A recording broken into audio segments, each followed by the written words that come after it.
Второй микрофон. Валентин Жданко, белорусская служба «Радио Свобода». Тут уже згадывали паслявыбарчыя пратэсты ў Расіі пасля парламенцкіх выбараў. Пасля іх расійскія кіраўнікі Пуцін і Медведзеў некалькі разоў заяўлялі пра неабходнасць і верагоднасць палітычных рэформаў у Расіі. У прыватнасці, што датычыць выбарчай сістэмы, выбараў губернатараў, грамадскага кантролю за падлікам галасоў. Ішла размова пра установку відэакамер на ўсіх выбарчых участках.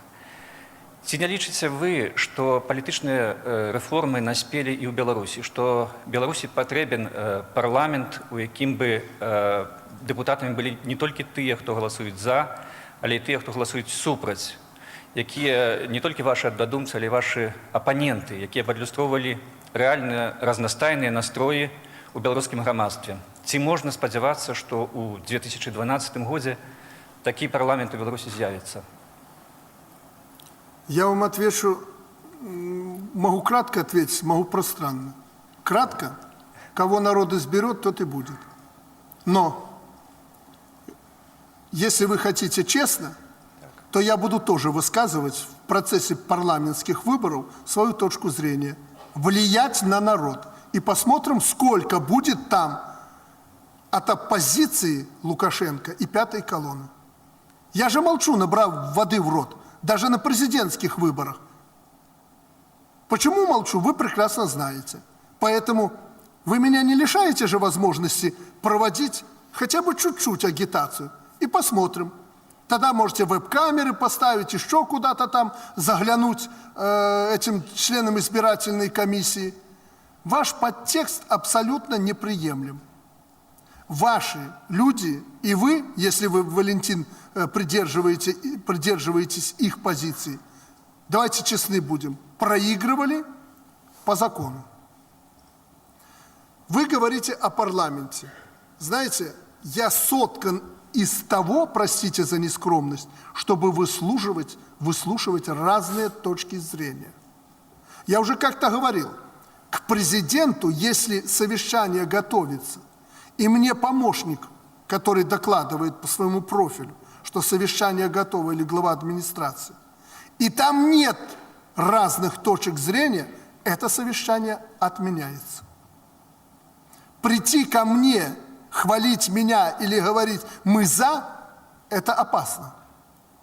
Я не тот человек, я не закостенел, я человек, который лесть не переносит. Если я слышу льстивые заявления, меня это страшно напрягает и настораживает. Я сразу ищу в этом человеке какого-то предателя.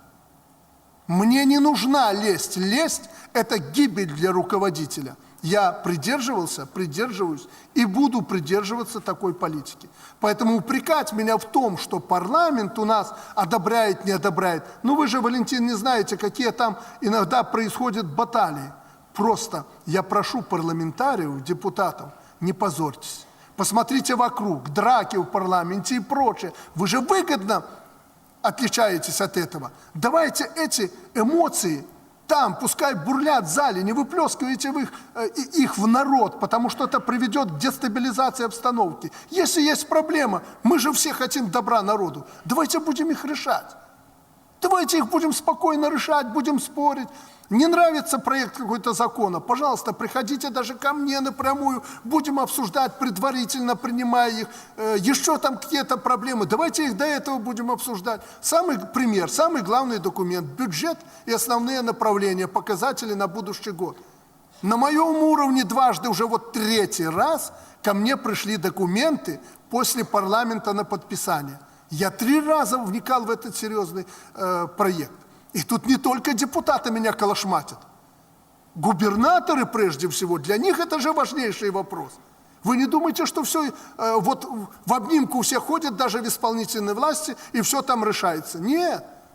Там нет никакой диктатуры. Диктатура только в руках президента. У него есть право принять лично какое-то решение. Правительство, только президиум, только заседание правительства, голосованием. И почему Михаила Владимировича Мясниковича я назначил руководителем правительства? Потому что ему чужды вот эти вот авторитарные замашки.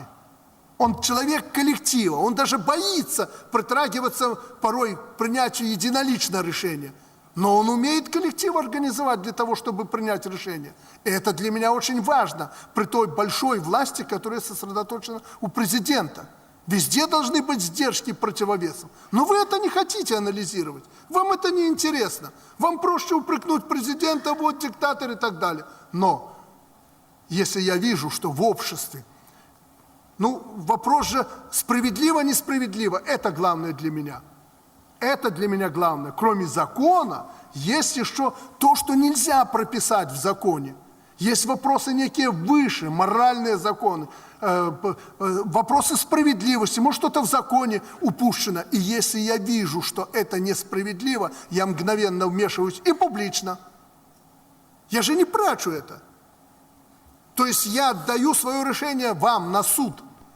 И вы меня клепите, особенно ваша там служба и другие, вдоль и поперек, даже то, чего я не заслуживаю. К примеру, вот я недавно рассказывал, Григорий Леонидович был свидетелем в одной компании, когда мне пришлось вмешаться, негодяя там в деревне, помнишь, убили, у тебя там почти на родине, убили мужики, потому что он сжег несколько домов и угрожал всю деревню сжечь. 3 или 4 раза был судим. Сколько уже можно? Обирал это население, поборы увел и так далее. Собрались мужики, плохо, так быть не должно, нельзя убивать человека, судить его надо. Убили. Так почему я судил правоохранительные органы? Они прилетели туда быстренько, вместо того, чтобы пресечь противоправную деятельность этого человека, которого убили. Они схватили этих, в машину повезли, посадили в каталажку. Зачем? Это же простые люди, они что, убежать куда-то могут? Нет. Как только жулик какой-то побогаче, не успели уголовное дело возбудить, он уже сбежал за границу. Почему? Потому что предательство. Потому что кто-то проинформировал. А этих бедолаг схватили, посадили. Я распорядился отпустить, пусть кормят свои семьи. Да, это повлияло, наверное, на решение суда, но я не жалею. Они были осуждены, но в тюрьму не попали. Они защищали не только себя, но и всю свою деревню. Какое у тебя право терроризировать людей, которые хотят спокойно жить? Да, я вмешиваюсь в такие процессы. А вам что, другой президент нужен? Вам что, нужен президент, который будет сидеть и постоянно рассказывать, почему у нас плохо и как будет хорошо, но сам не предпринимать никаких мер? Вот я бы посмотрел, как бы вы пожили с таким президентом. Вы привыкли от меня требовать, что Лукашенко должен разрубить эту проблему. И я рублю. Плохо рублю, не проголосуете за меня. Сносно рублю и что? Потерпите. А хорошо, так будете голосовать. У вас же право это. Вы что считаете, что я действительно фальсифицировал президентские выборы? Я вам клянусь, самым дорогим и ценным, что у меня есть, я не фальсифицировал эти выборы. И я уверен, как бы вы ни вели против меня пропаганду, вот этот год тяжелейший год, и моя вина в этом есть, об этом уже говорил. Я уверен, что народ меня поддержит, потому что я делаю все искренне и стараюсь делать справедливо. А что касается парламента, какой парламент изберете вы, народ, такой у нас парламент и будет. Но, конечно, вы имеете в виду, что ни одна власть, гражданин в этой власти в стороне не будет. Он тоже свое слово скажет. И покажет, кто идет оттуда, а кто от власти. Поэтому к этому надо быть готовым. Хотя я власть всегда сдерживал. Говорю, вы не лезьте, не агитируйте излишне, ибо люди наоборот сделают. Мы всегда придерживались этого. Да, где-то, может быть, кто-то за кого-то пережал, попросил. Может быть, даже за какую-то бабку попросил. Слушай, ты вот это вычеркни, это оставь. Она в неведении могла сделать. Но это жизнь, родные мои. Это жизнь, мы никуда от нее не денемся. Но это не влияет существенно на итоги и расклад общественно-политических сил в нашей стране. Абсолютно. Что касается реформ. Да, я с вами согласен, и я уже об этом сказал.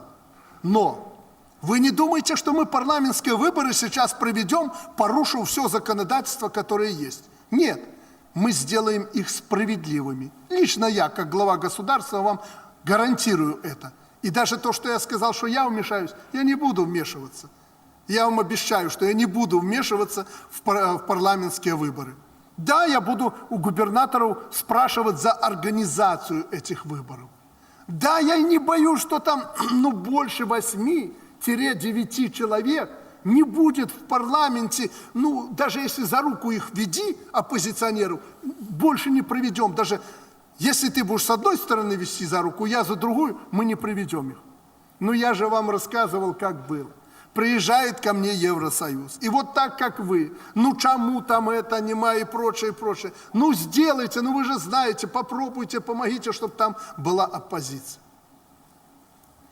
Я это слушал, говорю, хорошо, я постараюсь. Даем сигнал вашим оппозиционерам. Хлопцы, найдите нормальных людей. Выдвиньте их там, мы не будем против вас бороться, мы вам людей будем собирать. Идите, агитируйте, пусть будет 8 человек, чтобы уже не плявузгали там на Западе, в Америке, на эту диктатуру. И вы думаете, они нашли этих людей? Я этим занимался, я вам честно говорю, не нашли. Почему? Потому что Калякин хочет, Лебедько хочет, Богданкевич хочет и прочее хочет, а народ их уже не хочет. Вы понимаете, я им говорю, найдите фамилии незамусоленные, которые себя плохо уже... кто будет голосовать за какого-нибудь Карпенку, просидевшего в тюрьме там, вы говорите, что несправедливо. Кто-то справедлив. У нас народ славянский. Ты в тюрьме побыл, не лезь. Предложи кого-нибудь другого. Пусть он твои взгляды проповедует в парламенте. Предложи другого. Нет, я пойду. Пошли. А некоторых, нет Ладутько здесь, он бы вам рассказал, как, я уже его позвал, говорю, ты же знаешь, что они в Минске в основном все идут. Знаю. Нормально, есть люди, которых не знают, есть 2 человека. Мы им собираем на заводе людей, они не приезжают. Что это же за депутаты, если они боятся идти в небольшой трудовой коллектив? Да сказать нечего. Говорю, давайте, в Минске, люди ж просвещенные, Минск тут же не объедешь, не обойдешь, это не в деревне где-то что-то там подтасовать и так далее. Давайте их всех вместе в трудовой коллектив. 8 кандидатов в округе, давайте 8. 7 человек приехали, которые сами выдвинулись, которых власть там поддерживала. Оппозиционера, которого мы готовы были поддержать, его нет на собрании. Спросите у Давыдько, он вам расскажет. Спросите, он вам расскажет, как это было, как против него воевали, как предателем называли, камнями у него там бросали после собрания и так далее. Вон, живой сидит, он вам расскажет. Хотите, по телевизору расскажет, у него в руках Первый канал. В клубе редакторов там не пропало это еще. Он вам расскажет. Мы можем его интервью взять. Возьмите. Коли крепко хочете, то и на белорусской мове он вам расскажет. Поэтому не надо меня упрекать, что у нас не та власть. Власть такая, какие вы сами. Какую вы власть избираете, такая у вас и власть. Поэтому не надо пенять. А то, что вы в меньшинстве, идите в народ. Идите, хлопцы, идите, работайте. Не ждите этих грантов из-за границы. Бесплатно ничего не бывает. Попадете, как его фамилия, что миллиард там не заплатил взносы, Беляцкий. И потом будете опять говорить, что Лукашенко виноват. А если в Америке не заплатил налог подоходный? Не вылез бы из тюрьмы. А вы нас упрекаете вместе с американцами. Так заплати, так еще, может, и из тюрьмы выпустят. Так не хочешь же и платить.